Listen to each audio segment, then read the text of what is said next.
Alright, every one of us soldiers at one point in time is taking a look at this vest and thought, what would happen if I just pulled this tab right here? As hard as you could. Some of you even had other soldiers come up to you out of a prank, pull the cord, and then you just end up with a vest that's falling apart. Well, in this speech, I'm going to tell you the reason why there's this pull cord here, what happens when you pull it, and how you put your vest back together.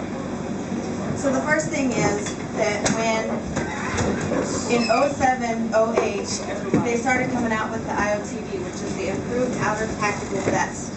And the whole purpose of the Improved Outer Tactical Vest was so that we could have a lighter type of IVA and we could get to the casualties easier when something went wrong. So they designed the IOTV instead of the IVA, and that was so that we could get it off easier. Because the IVA was kind of hard to take off. Anytime you took it off to work on a patient or anything like that, you would pull it off and their arms would be stuck behind them and you couldn't get it off very well. So that went into the medical portion of it. For instance, in 07 when my gunner got shot, it took him forever to get his IVA off because he got shot in the back.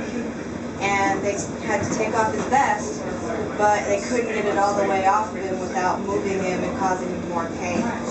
And the other usage for the IOTV, the reason that we now have it, is because when you're getting out of a vehicle, if you've been in a vehicle rollover, what will happen is you'll go up through the hatch and you'll get stuck.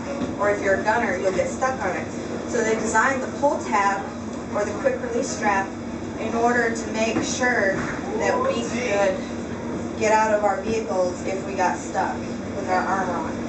So what really happens when you pull the quick tab? The first thing you're going to do is you're going to grab the tab, you're going to give it a quick yank, and pull out the cord. In here you have two cords, a short and a long one.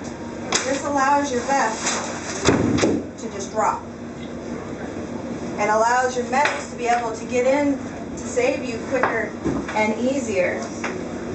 Then what happens is both pieces of your armor come apart. You now have an effective way to get to your casualty or to get out of the vehicle if you need to get out of the vehicle.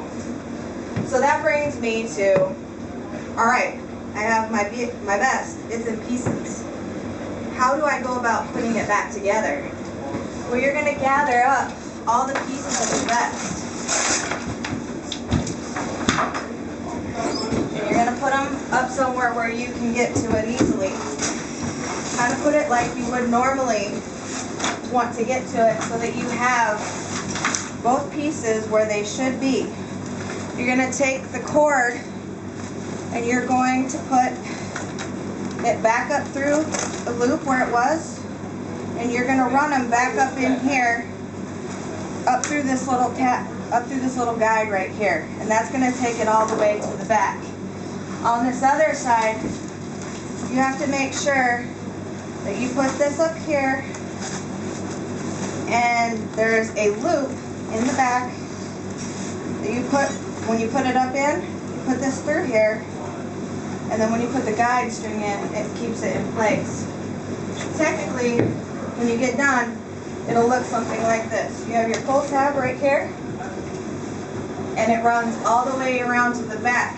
It comes down here, and you have your short string and your long string.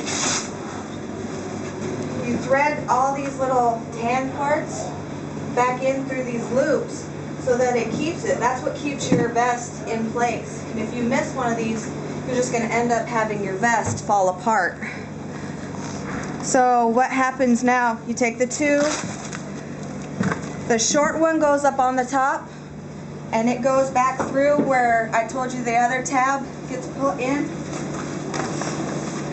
Put the tan portion back through, and the cable runs through the tan portion all the way down into this little guide hole right here. The long one does the same thing on the other side. It comes down and runs through here and holds your side flaps in place. So the last thing you do once you get your guides in and you get all your things secured is you secure your Velcro, and your vest is complete. You now have a set way that you can go about if something happens and you have to get out of the vehicle. You now know how to take your vest apart by pulling and yanking on the string and pulling it out and just tugging down. You know why we have to use these and why it is a good idea to use the quick pull release or quick release tab on the IOTB. And you know how to put your vest back together and secure it. So now that you know what happens when you pull the cord on your vest, you can now go forth and mess with your fellow soldiers or save your battle buddy's life when you really need to. And for my sources on this, a lot of it came from personal experience and the technical manual. But if you need to, you can go on YouTube and they will walk you through step by step of how to put your vest back together.